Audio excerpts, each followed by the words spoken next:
كثيرا طيبا مباركا فيه والصلاة والسلام على أشرف الأنبياء والمرسلين محمد وآله وصحبه أجمعين وبعد فيقول سبحانه وتعالى في محكم تنزيله ورفعنا لك ذكرك. اللہ رب العزت سورہ انشراح کے اندر فرماتے ہیں اور ہم نے تمہاری یاد کو، تمہارے ذکر کو، تمہارے شان کو بہت بلند کیا. پیارے نبی صلی اللہ علیہ وسلم سے خطاب ہے. اللہ فرماتے ہیں تمہاری یاد کو، تمہاری ذکر کو ہم نے بہت بلند کیا. یقیناً نبی کریم صلی اللہ علیہ وسلم کی شان بہت بلند ہے. آپ کو ہم لوگ روز یاد کرتے ہیں، اذان میں یاد کرتے ہیں، تشہد میں یاد کرتے ہیں، کتنی مرتبہ یاد کرتے ہیں. کوئی مسلمان اگر کلمہ پڑھے لا الہ الا اللہ کا، اس کے ساتھ محمد الرسول اللہ نہ ہو تو اس کے کوئی اعتبار نہیں اس کے کلمے کا. نبی کریم صلی اللہ علیہ وسلم نے فرمایا اگر دنیا میں کوئی یہودی یا عیسائی میرے متعلق سنے کہ میں نبی بن کر دنیا میں آ گیا ہوں پھر مجھ پر ایمان نہ لائے تو وہ جہنم میں جائے گا، اس لیے کہ اس نے لا الہ الا اللہ کا اقرار کیا، محمد الرسول اللہ کا اقرار نہیں کیا. تو محمد الرسول اللہ کا اقرار جب تک نہیں کرے گا کوئی مسلمان، کوئی بھی آدمی، وہ اسلام میں داخل نہیں ہو سکتا ہے، مسلمان نہیں کہلائے گا. دوسری بات یہ کہ پیارے نبی صلی اللہ علیہ وسلم کی محبت دلوں میں جب تک نہ آئے ایمان کامل نہیں ہوگا. حضرت انس اور حضرت ابو ہریرہ رضی اللہ عنہما کی روایت ہے بخاری کے اندر، مسلم کے اندر، لا یؤمن احدکم حتی اکون احب الیہ من والدہ وولدہ والناس اجمعین. تم میں کا کوئی آدمی اس وقت تک مسلمان نہیں ہو سکتا جب تک کہ میری محبت اس کے دل میں سب سے زیادہ نہ ہو جائے، ماں باپ سے بھی، بچوں سے بھی اور دوسرے سب لوگوں سے. تو پیارے نبی صلی اللہ علیہ وسلم کی محبت ایمان کے پختہ ہونے کی علامت، اور پیارے نبی صلی اللہ علیہ وسلم کا کلمہ پڑھنا یہ ایمان میں داخل ہونے کی علامت. اس کے بعد آدمی مسلمان ہوگا.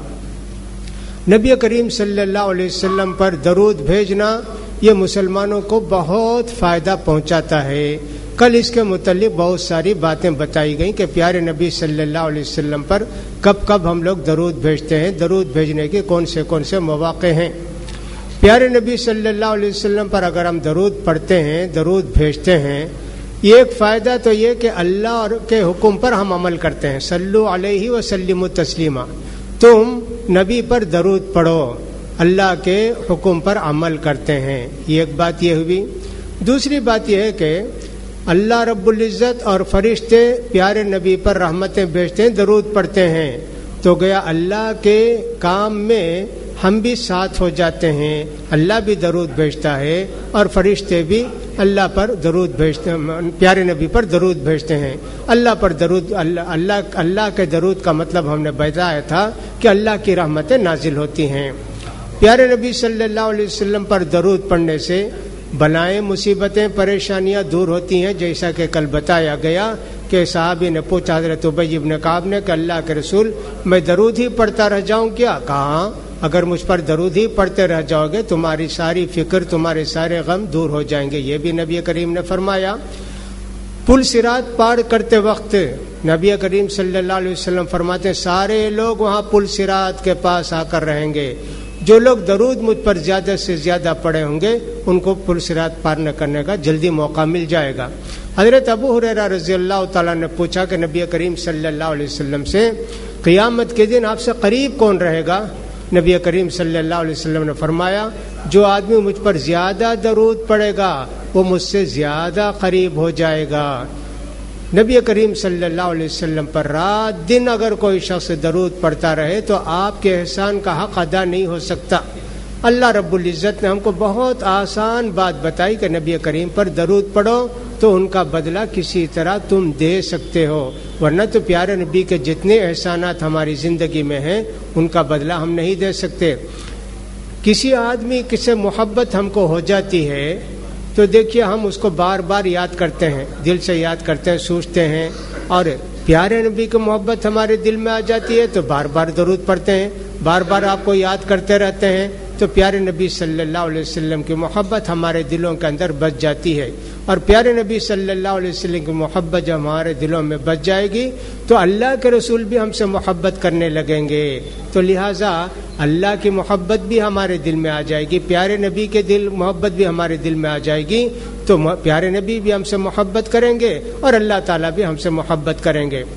حدیث میں یوں آتا ہے کہ کوئی آدمی اگر اپنے کسی بھائی کے لیے جو کہیں دور رہتا ہے، پڑوس میں رہتا ہے، کہیں بھی رہتا ہے، سامنے نہیں ہے، اس کے لیے دعا کرتا ہے تو فرشتے کہتے ہیں آمین وَلَكَ بِمِثْلٍ، آمین اور تجھے بھی یہی دعا، یعنی کہ جو نے اپنے بھائی کے لیے جو دعا کی وہ اللہ کی طرف سے تجھے بھی اس کا بدلہ مل گیا، وہ دعا تیرے حق میں بھی ہم لوگ کرتے ہیں۔ تو اس طرح پیارے نبی پر جب ہم درود پڑھتے ہیں اللہم بارک، اے اللہ برکتوں سے نواز، تو اس کا مطلب یہ ہوا کہ اللہ کی برکتوں کے بھی ہم مستحق ہیں۔ پیارے نبی صلی اللہ علیہ وسلم پر درود پڑھتے ہیں تو پیارے نبی صلی اللہ علیہ وسلم درود کا جواب دیتے ہیں، یہ بھی بہت بڑی بات ہے۔ فرشتے ہمارا نام لے کر بتاتے ہیں پیارے نبی سے کہ فلاں آدمی نے آپ پر درود بھیجا ہے، یہ بہت بڑی ایک ہمارے لیے سعادت مندی ہے۔ تو اللہ کے یہاں قانون یہ ہے کہ جو جتنا نیک عمل کرتا اس کا بدلہ اس کو ملتا ہے اور اس سے زیادہ بھی ملتا ہے، جیسا کہ پیارے نبی صلی اللہ علیہ وسلم پر ایک مرتبہ درود پڑھنے سے اللہ کی 10 رحمتیں نازل ہوتی ہیں۔ یہ سارے فائدے ایک مسلمان کو حاصل ہوتے ہیں۔ نبی کریم صلی اللہ علیہ وسلم نے فرمایا کہ میں نے خواب میں ایک آدمی کو دیکھا، گرتا ہے، اٹھتا ہے، پل صراط پار کرتے وقت اچانک درود آئے اور درود ان کو بچا کے لے گیا۔ وہ آدمی بہت زیادہ درود پڑھتے تھے۔ ایک اور آدمی کو خواب میں دیکھا، کسی آدمی نے پوچھا کہ بھئی کیا ہوا؟ کہا اللہ نے مجھے بخش دیا، معاف کر دیا۔ کہا کیسے بھائی، کیا نیکی تھی؟ کہا کہ میں جب بھی پیارے نبی صلی اللہ علیہ وسلم کا نام آتا تھا، لکھتا تھا، تو میں صلی اللہ علیہ وسلم لکھتا تھا، پیارے نبی صلی اللہ علیہ وسلم پر درود پڑھتا بھی تھا، لکھتا بھی تھا۔ یہ درود مجھے قیامت میں اتنا کام آیا، قیامت تو بہت دور ہے نا، حساب کتاب، قیامت میں اتنا کام آیا کہ اللہ نے مجھے معاف کر دیا۔ تو پیارے نبی صلی اللہ علیہ وسلم پر درود پڑھنے والوں کی بڑی فضیلتیں آئی ہیں، اسی لیے اللہ تعالیٰ نے فرمایا وَرَفَعْنَا لَكَ ذِكْرَكَ۔ لیکن ہم کو ایک بات نہیں بھولنی چاہیے کہ پیارے نبی صلی اللہ علیہ وسلم کی اتنی سب فضیلتیں ہیں، اتنی سب آپ کی جو ہے بڑائیاں ہیں، لیکن اس کے باوجود ہم کو یہ نہیں بھولنا چاہیے کہ اللہ کے پیارے رسول صلی اللہ علیہ وسلم انسان ہی تھے، انسان سے بڑھ کر کچھ نہیں تھے، فرشتے نہیں تھے۔ لوگ تو نبی کریم صلی اللہ علیہ وسلم کو فرماتے ہیں کہ اللہ کے پیارے رسول صلی اللہ علیہ وسلم نورانی مخلوق تھے۔ نورانی مخلوق تو فرشتے ہیں۔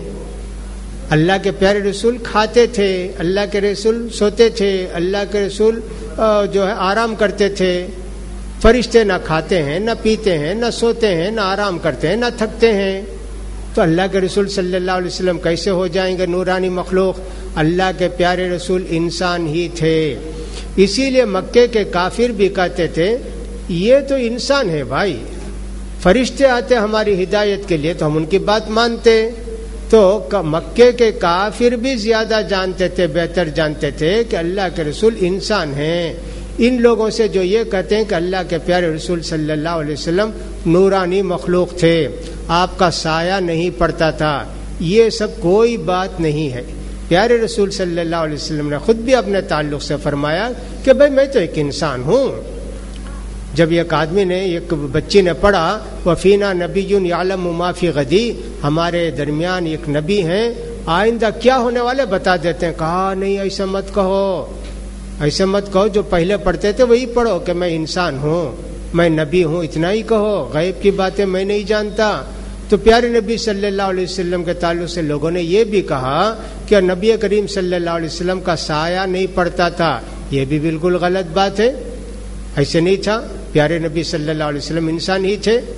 لوگوں نے یہ بھی کہا کہ پیارے نبی صلی اللہ علیہ وسلم استنجا کرتے تھے، آپ جو ہے آپ کے سے جو بھی نکلتی تھی گندگی غلاظت وہ زمین نکل جاتی تھی، یہ بھی غلط بات ہے۔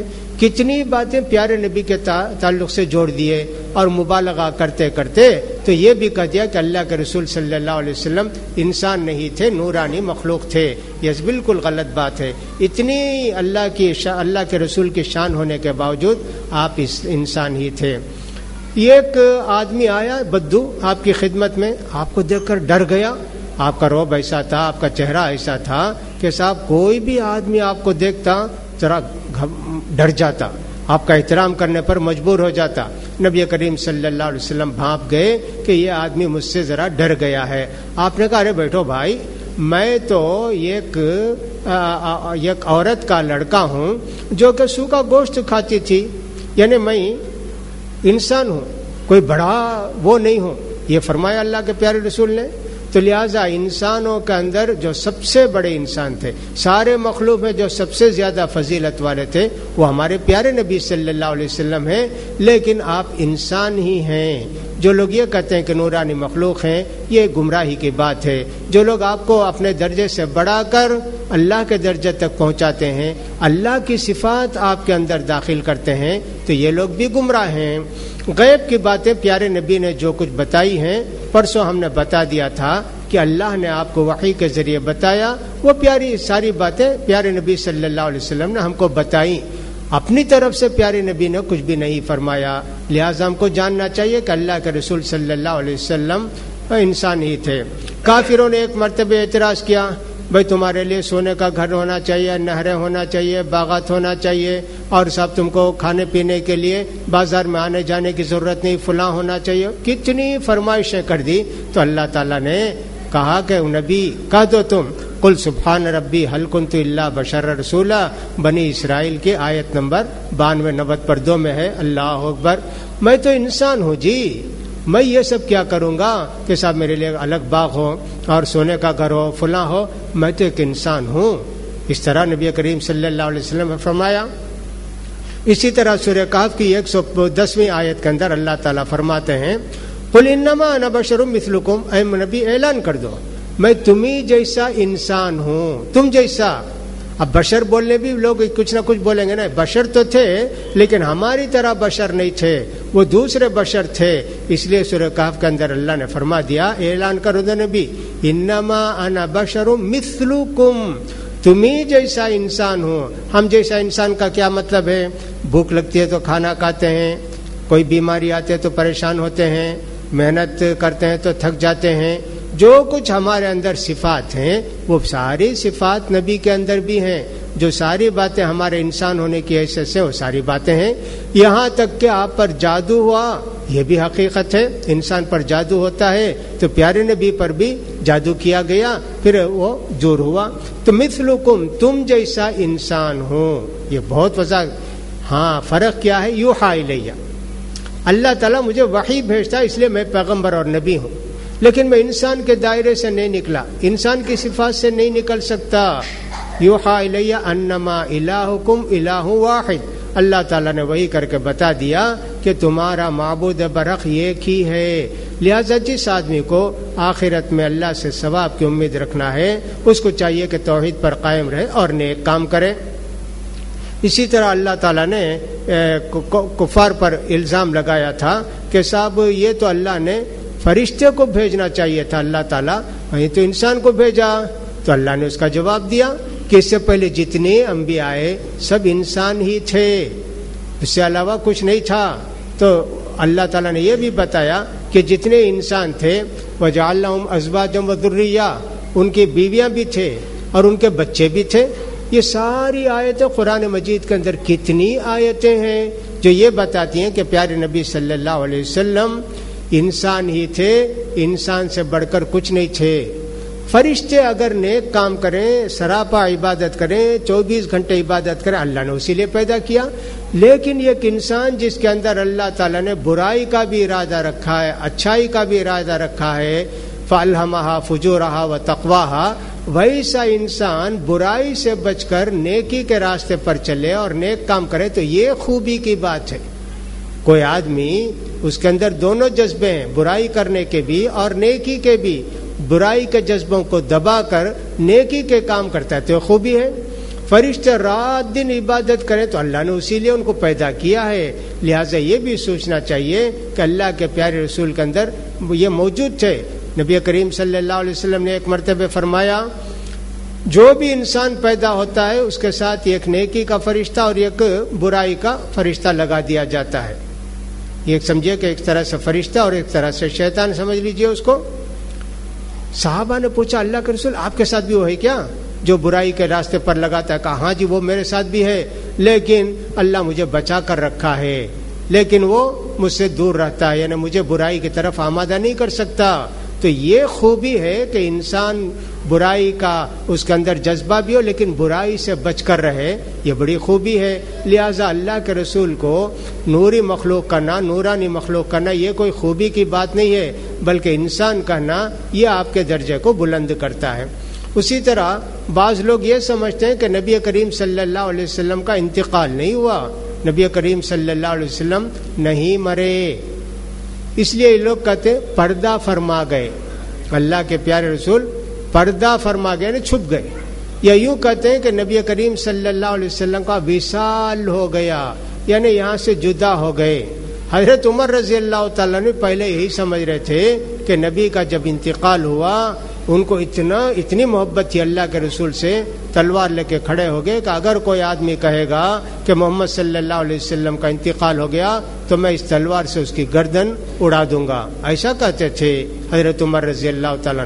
حضرت ابو بکر صدیق رضی اللہ تعالیٰ دور تھے، جب خبر پہنچی تو فوراً آتے ہی آپ کے چہرے مبارک سے چادر ہٹا کے آپ کی پیشانی کو بوسہ دیا، اور پھر اللہ کے رسول صلی اللہ علیہ وسلم سے فرمایا اے اللہ کے پیارے رسول آپ جو زندہ تھے انتہائی پاک صاف ستھرے تھے، انتقال کے بعد بھی آپ کی وہی حیثیت ہے۔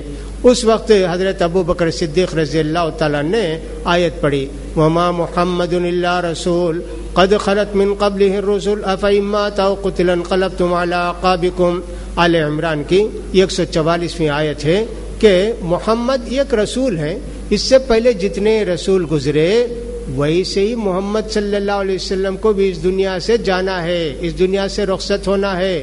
اگر محمد صلی اللہ علیہ وسلم انتقال کر گئے یا شہید ہو گئے تو کیا تم کافر ہو جاؤ گے، اپنے دین کی طرف لوٹ جاؤ گے؟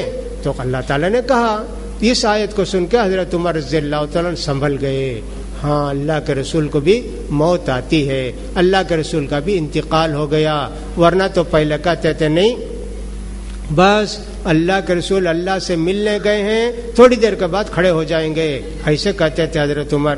اس آیت کو سن کے ان کو تسلی ہو گئی۔ وَاعْبُدْ رَبَّكَ حَتَّى يَأْتِيَكَ الْيَقِينُ، سورہ حجر کے 99ویں آیت میں اللہ نے فرمایا موت آنے تک تم اللہ کی عبادت میں لگے رہو۔ یہ کس سے کہا گیا؟ نبی کریم صلی اللہ علیہ وسلم سے فرمایا گیا۔ اسی طرح قرآن مجید میں صراحت کے ساتھ کہا اِنَّكَ مَيِّتٌ وَإِنَّهُمْ مَيِّتُونَ، تم کو بھی مرنا ہے، ان کافروں کو بھی مرنا ہے، زندہ رہنے کے لیے اس دنیا میں کوئی بھی نہیں آیا، تو لہٰذا نبی کریم صلی اللہ علیہ وسلم یقیناً انتقال فرما گئے۔ بعض ترجمے کے اندر لکھا ہے تم بھی مرنے والے ہو اور وہ بھی مرنے والے ہیں، یہ ترجمہ بھی ہے، مرنا کوئی برا لفظ نہیں، مر گئے، انتقال کر گئے، مرنا بھی بول سکتے ہیں، انتقال کر گئے بھی بول سکتے ہیں، آپ کی وفات ہو گئی یہ بھی بول سکتے ہیں۔ تو مرنا اردو کا ایک لفظ ہے لیکن وہ کوئی برا لفظ نہیں ہے، اس لیے کہ بعض بڑے علماء نے ترجمے کے اندر یہی لکھا ہے تو بھی مرنے والا ہے اور وہ سب بھی مرنے والے ہیں، تو لہٰذا نبی کریم صلی اللہ علیہ وسلم کی موت ہو گئی، آپ کا انتقال ہو گیا، آپ وفات پا گئے، آپ مر گئے، آپ اس دنیا سے رخصت ہو گئے۔ آپ کی قبر کے اندر جو زندگی ہے اس زندگی کی تفصیل ہم کو نہیں معلوم، کیا تفصیل ہے؟ جو کچھ ہم کو معلوم ہے کہ دنیا کا کوئی انسان آپ پر درود پڑھتا ہے تو فرشتہ ان کا نام لے کے پیارے نبی کو بتاتا ہے کہ فلاں آدمی نے آپ پر درود پڑھا ہے، پیارے نبی صلی اللہ علیہ وسلم گویا اس کا جواب دیتے ہیں، پیارے نبی صلی اللہ علیہ وسلم اتنا سنتے ہیں، باقی ہماری فریاد سنے اور کوئی جا کے وہاں اللہ کے رسول کی قبر کے پاس کھڑے ہو کر بتائے کہ اللہ کے رسول مسلمان بہت پریشان ہیں فلاں کیجیے، یہ سب اللہ کے رسول صلی اللہ علیہ وسلم نہیں سنتے ہیں۔ ہاں مردوں کو جو اللہ سنانا چاہتا ہے وہ سنتے ہیں مردے۔ کون؟ ابو جہل، وہ بھی مرنے کے بعد جو اللہ سنانا چاہتا ہے وہ سنتا ہے۔ عتبہ، شیبہ، یہ لوگ پکے کافر، اللہ کے رسول کے دشمن، یہ لوگ بھی جو اللہ کے رسول اللہ تعالیٰ سنانا چاہتا ہے سنتے ہیں۔ پیارے نبی صلی اللہ علیہ وسلم بدر کی لڑائی کے بعد کہے تلاش کرو جی، یہ سب جو قریش کے بڑے بڑے سرغنے تھے، دشمن نمبر 1 تھے ہمارے، ان کو تلاش کرو۔ ابو جہل کہاں ہے، عتبہ کہاں ہے، شیبہ کہاں ہے، فلاں کہاں ہے، سب کو۔ یہ کنواں تھا وہاں، کہا ڈالو اس میں، سب کو ڈالو سب میں۔ کسی کسی کی لاش تو سڑ گئی تھی، جیسے امیہ بن خلف کی لاش تو سڑ گئی تھی، کھینچے تو ٹکڑا ہو، تو سب کو ڈالے کنویں میں۔ وہاں کھڑے ہو کر اللہ کے رسول صلی اللہ علیہ وسلم بات کرنے لگے ان سے، اب تم کو یقین ہوا کہ میں جو بولتا تھا وہ حق ہے، جو میں بولتا تھا وہ سچ ہے، اب یقین ہو گیا، تم سنتے ہو، تم جان گئے، تم کو معلوم ہو گیا۔ حضرت عمر ابن خطاب رضی اللہ تعالیٰ حیران ہو گئے کہ یہاں کس سے بات کر رہے ہیں اللہ کے رسول صلی اللہ علیہ وسلم سے۔ اللہ کے رسول صلی اللہ علیہ وسلم پوچھا، اللہ کے رسول آپ کس سے بات کر رہے ہیں؟ کہا ہی نہیں لوگوں سے جو کنویں میں ڈالے گئے ہیں۔ اللہ کے رسول وہ آپ کی بات سنتے ہیں، تم سے زیادہ اس وقت میری بات کو سنتے ہیں۔ تو اللہ جس کو جو بات سنانا چاہتا اتنا ہی سن سکتے ہیں، اس سے زیادہ اپنی مرضی سے سن نہیں سکتے۔ لہذا پیارے رسول صلی اللہ علیہ وسلم اپنے قبر شریف کے اندر یقیناً ان کو ایک طرح کی زندگی ملی ہوئی ہے شہداء کی زندگی کے متعلق۔ تو اللہ کے پیارے رسول نے فرمایا کہ ان کی جانیں جب جاتی ہیں ہرے پرندے کی شکل میں وہ رہتی ہیں جنت میں، جہاں چاہتے ہیں پرندے کی طرح جاتے ہیں، کھاتے ہیں۔ پھر جب قیامت آئے گی اور فیصلہ ہو جائے گا، ان کو اصلی روپ دیا جائے گا، اصلی شکل صورت دی جائے گی۔ شہداء بھی زندہ ہیں اور پیارے نبی بھی اپنی حالت میں زندہ ہے، لیکن وہ زندگی کیسی ہے ہم نہیں بتا سکتے۔ اللہ تعالیٰ نے فرمایا کہ تم کو بھی مرنا ہے، یہ بھی فرمایا، اور یہ بھی فرمایا وَمَا جَعَلْنَا لِبَشَرٍ مِّن قَبْلِكَ الْخُلْدَ أَفَمِتَّ فَهُمُ الْخَالِدُونَ۔ تم سے پہلے جتنے انسان دنیا کے اندر آئے ہم نے سب کے لیے موت لکھی۔ آپ مر جائیں گے تو یہ کافر کیا ہمیشہ رہیں گے کیا؟ کافر کہا کرتے تھے ارے چند دن صبر کرو بھائی، یہ آدمی مر جائے گا پھر ہم کو نجات مل جائے گی، کون توحید سکھائے گا اور کون بتوں کی برائی کرے گا، چند دن انتظار کرو، مر جانے دے ان کو۔ اللہ نے کہا اچھا محمد مر گئے تو کیا تم زندہ رہو گے؟ تو نبی کریم صلی اللہ علیہ وسلم کی وفات ہو گئی، آپ کی نماز جنازہ پڑھی گئی، اور نماز جنازہ بھی ایسے کہ ہر آدمی جا کر آپ کی نماز جنازہ پڑھتے تھے۔ آپ کی نماز جنازہ 3 دن تک پڑھتے رہے۔ پہلے تو مرد جا کر پڑھتے رہے ایک جا کے، پھر عورتیں جا کے نماز جنازہ پڑھی، پھر بچوں نے نماز جنازہ پڑھی، اور نبی کریم صلی اللہ علیہ وسلم کو دفن کیا گیا۔ حضرت فاطمہ رضی اللہ تعالیٰ عنہ نے فرمایا کیسے تمہارا دل آیا کہ پیارے نبی صلی اللہ علیہ وسلم کی قبر شریف میں مٹی ڈالو؟ یہ غم سے بتایا انہوں نے کہ صاحب اتنا غم تھا حضرت فاطمہ رضی اللہ عنہ کے دل میں، مطلب یہ کہ امہات المؤمنین نے نہیں روکا کہ اللہ کے رسول نہیں انتقال ہوئے، مت دفن کرو، یہیں رہنے دو، کسی نے نہیں کہا۔ سب جیسے مسلمانوں کو دفن کیا گیا ویسے اللہ کے پیارے رسول صلی اللہ علیہ وسلم کو دفن کیا گیا، کوئی بھی اس کے اندر فرق نہیں ہے۔ لہذا پیارے نبی صلی اللہ علیہ وسلم کے لیے بتایا گیا کہ آپ بھی انتقال کرنے والے ہیں۔ اسی طرح اللہ تعالیٰ نے فرمایا وَمَا كَانَ لَكُمْ أَن تُؤْذُوا رَسُولَ اللَّهِ وَلَا أَن تَنكِحُوا أَزْوَاجَهُ مِن بَعْدِهِ أَبَدًا۔ سورہ احزاب کی آیت نمبر 50/3 کے اندر اللہ فرماتے ہیں دیکھو رسول کو کوئی تکلیف نہیں دینا، کوئی بات کوئی کام ایسا نہیں کرنا کہ جس کی وجہ سے تو رسول کو تکلیف پہنچے۔ رسول کو جو تکلیف دے گا وہ اللہ کو تکلیف دینے والا بن جائے گا۔ اور دیکھو کبھی رسول کے مرنے کے بعد ان کی بیویوں سے نکاح نہیں کرنا، خود اللہ کہتا ہے کیا کہ ان کے بعد ان کی بیویوں سے تمہارا نکاح حرام ہے۔ اب یہ تو مرنے کے لیے یہ آیت دلیل ہے، لیکن یہ لوگ کیا کہتے ہیں چونکہ اللہ کے پیارے رسول زندہ ہیں اس لیے ان کے نبیوں کی عدت نہیں ہے، ان کے نبیوں کی کچھ بھی نہیں ہے، تو کوئی شادی نہیں کر سکتا۔ الٹا معنی لیتے ہیں، معنی بدل دیتے ہیں۔ یہ آیت تو دلیل ہے اس بات کی کہ کہ اللہ کے رسول کے انتقال کے بعد آپ کی بیویوں سے کوئی نکاح نہ کرے، لیکن یہ لوگ کہتے ہیں نہیں، اللہ کے پیارے رسول انتقال ہوئے تو نہ بیوہ ہوں گی، اللہ کے رسول انتقال ہی نہیں ہوئے اس لیے بیوہ نہیں ہے وہ، اس لیے شادی کرنا حرام ہے، معنی الٹ دیا۔ ایسے بھی جاہل لوگ ہوتے ہیں دنیا کے اندر۔ نبی کریم صلی اللہ علیہ وسلم کے تعلق سے میں نے کہا انک میت و انہم میتون، یہ بھی سورہ زمر کی آیت نمبر 30 کے اندر اللہ تعالیٰ نے صراحت کے ساتھ فرما دیا، تو اس کو بھی ہم کو جان لینا چاہیے۔ علم غیب کے تعلق سے بھی میں نے کہا کہ اللہ کے رسول صلی اللہ علیہ وسلم غیب کا علم نہیں رکھتے تھے۔ فرمایا اللہ تعالیٰ نے قل لا اقول لكم عندي خزائن الله ولا اعلم الغیب ولا اقول لكم انی ملک، سورہ نام کی آیت نمبر 50 کے اندر اللہ فرماتے ہیں اے محمد صلی اللہ علیہ وسلم آپ کہہ دیجئے میرے پاس دنیا کے خزانے نہیں ہیں اور میں غیب نہیں جانتا، اور میں یہ بھی نہیں کہتا کہ میں فرشتہ ہوں۔ یہ لوگ کہتے ہیں نورانی مخلوق۔ آیت ایک دم صاف ہے، کلیئر کٹ ہے، کچھ بھی اس کے اندر کسی کو شبہ نہیں ہونا چاہیے۔ اتنی صاف اور صریح آیت ہونے کے باوجود کتنے مسلمان گمراہ ہیں اللہ کے پیارے رسول صلی اللہ علیہ وسلم کے تعلق سے۔ مدراسی کے کسی مقرر نے قبر پرست نے کہا کہ صاحب میرے نبی نہیں گئے معراج کو، اللہ آیا میرے نبی کے پاس۔ کتنی بڑی گستاخی ہے، کتنی بڑی جو ہے اللہ کی توہین ہے کہ اللہ نے اپنے نبی کو نہیں بلایا بلکہ نبی سے ملنے کے لیے اللہ دنیا میں چلا آیا۔ خیر اتنا تو مان لیے کہ نبی الگ ہے اللہ الگ ہے، ورنہ تو یہ لوگ کہتے ہیں نہیں اللہ ہی نبی ہے، نبی ہی اللہ ہے، ایسا کہنے والے بھی لوگ ہیں۔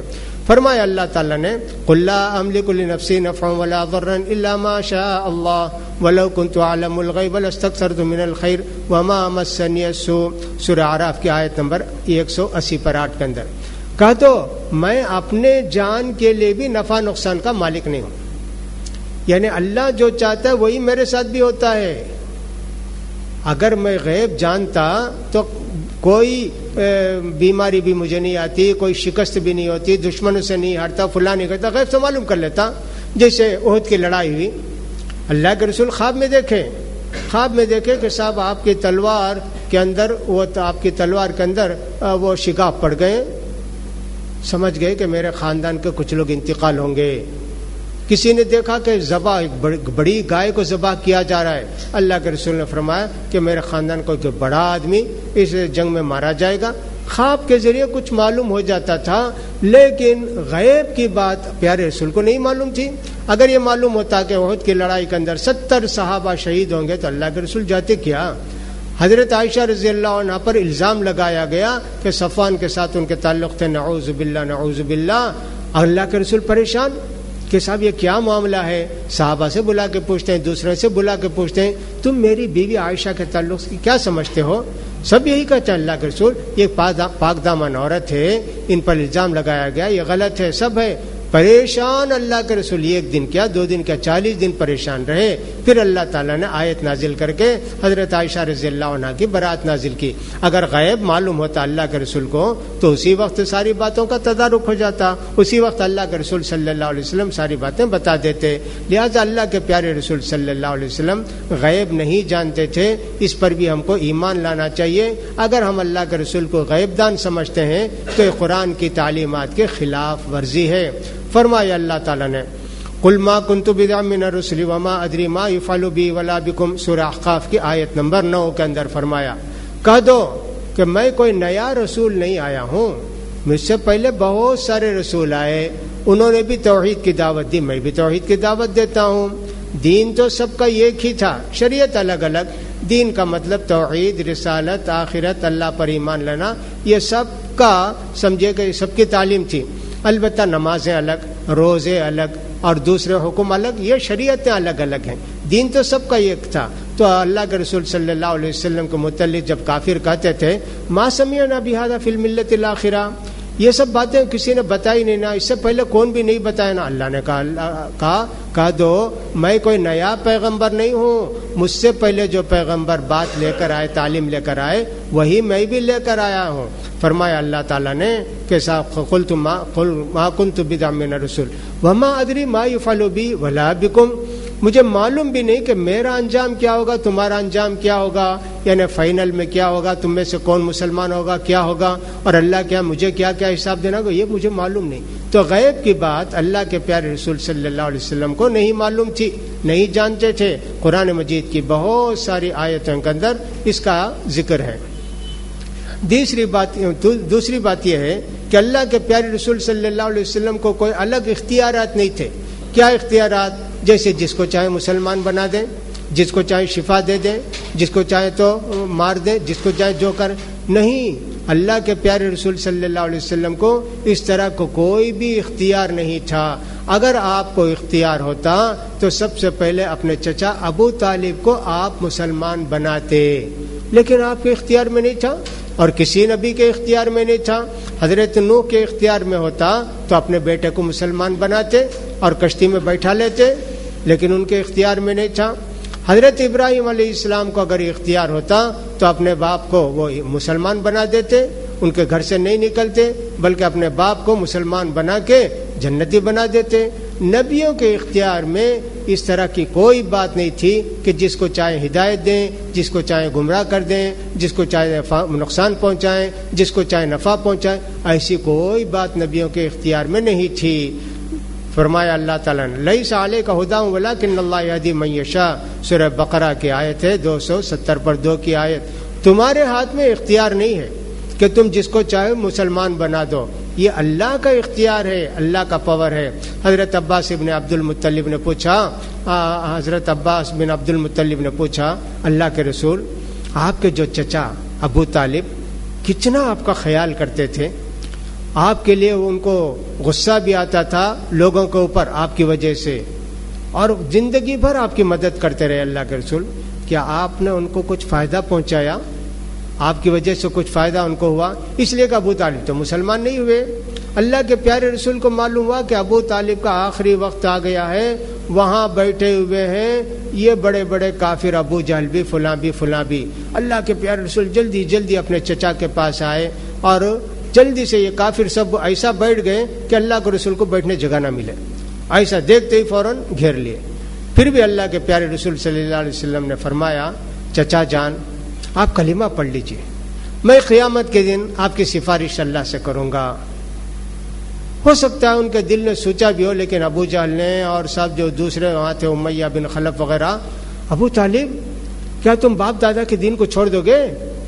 ایسا جب کہے تو ابو طالب نے کہا نہیں، میں اپنے باپ دادا کے دین پر مرتا ہوں. پیارے نبی کو بڑا افسوس تھا کہ چچا ایمان نہیں لائے. کتنا چاہتے تھے چچا آپ کو، اور آپ بھی چچا کو کتنا چاہتے تھے، ایمان نصیب نہیں تھا. تو حضرت عباس نے پوچھا کہ آپ اپنے چچا کے لیے کوئی فائدہ پہنچائے، اتنا زیادہ آپ کا خیال کرتے تھے؟ نبی کریم صلی اللہ علیہ وسلم نے فرمایا ہاں، میری وجہ سے اللہ تعالیٰ ان کو قیامت کے دن صرف آگ کی چپل پہنائے گا، اس کی وجہ سے ان کا دماغ کھولتا رہے گا. اگر میری دعا سفارش نہ ہوتی تو جہنم کے نیچے گڑھے میں ہوتے. وہ کہاں تھا اختیار نبی کو؟ یہ اللہ نے اختیار دیا کہ صاحب سفارش کرو. ان کی سفارش صرف عذاب کم کرنے کے لیے ہوئی، لیکن اسلام لانے کے لیے بھی نہیں اور جہنم سے نکالنے کے لیے بھی نہیں.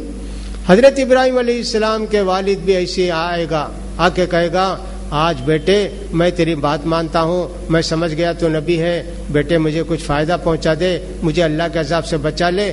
حضرت ابراہیم علیہ السلام پریشان ہو کے اللہ سے دعا کرنا چاہیں گے، بس ان کا والد اٹھا کے کہیں غائب کر دیا گیا ایک برے جانور کی شکل میں، بس ختم ہو گیا معاملہ. اختیار کسی نبی کو نہیں ہے. جتنا اللہ نے ان کے لیے لکیر کھینچ دی اس لکیر سے آگے نہیں بڑھ سکتے تھے. لہٰذا نبی کریم صلی اللہ علیہ وسلم کے متعلق بھی ہم کو یہی معلوم ہونا چاہیے کہ اللہ کے پیارے رسول بشر تھے، انسان تھے، سارے انسانوں کی طرح انسان ہی تھے، لیکن خصوصیت یہ کہ آپ نبی اور رسول تھے. اللہ کے پیارے رسول صلی اللہ علیہ وسلم غیب نہیں جانتے تھے. اللہ کے پیارے رسول صلی اللہ علیہ وسلم وفات پا گئے، اس دنیا سے رخصت ہو گئے، آپ کی نماز جنازہ پڑھی گئی، قبر میں آپ کو دفن کیا گیا، اور یہ کہ صاحب اختیارات کے تعلق سے بھی ایک بات میں نے بتائی، انشاءاللہ باقی باتیں بتانے کی کوشش کریں گے۔ پیارے نبی صلی اللہ علیہ وسلم کی تعلیم کے تعلق سے قرآن کی دوسری آیت ہم سے کیا کہتی ہیں کہ آپ کا کتنا احترام کرنا چاہیے، کتنی عزت کرنی چاہیے، اس کے متعلق بھی انشاءاللہ بتانے کی کوشش کریں گے۔ اللہ تعالیٰ سے دعا ہے کہ اللہ تعالیٰ ہمارے دلوں کے اندر پیارے نبی صلی اللہ علیہ وسلم کی سچی محبت بھر دے۔ اللہ تعالیٰ پیارے رسول صلی اللہ علیہ وسلم کی سنتوں پر عمل کرنے کے ہم کو بھی اور سارے مسلمانوں کو توفیق نصیب فرمائے۔ اللہ کے پیارے رسول صلی اللہ علیہ وسلم کے بتائے ہوئے راستے پر سارے مسلمانوں کو چلنے کی توفیق نصیب فرمائے۔ جب تک رکھے اللہ تعالیٰ مسلمان بنا کے رکھے، اور جب ہمارا آخری وقت ہے تو ایمان پر خاتمہ فرما دے۔ وآخر دعوانا الحمد للہ رب العالمین۔ سبحانک اللہم و بحمدک، اشہد ان لا الہ الا انت، استغفرک و اتوب الیک۔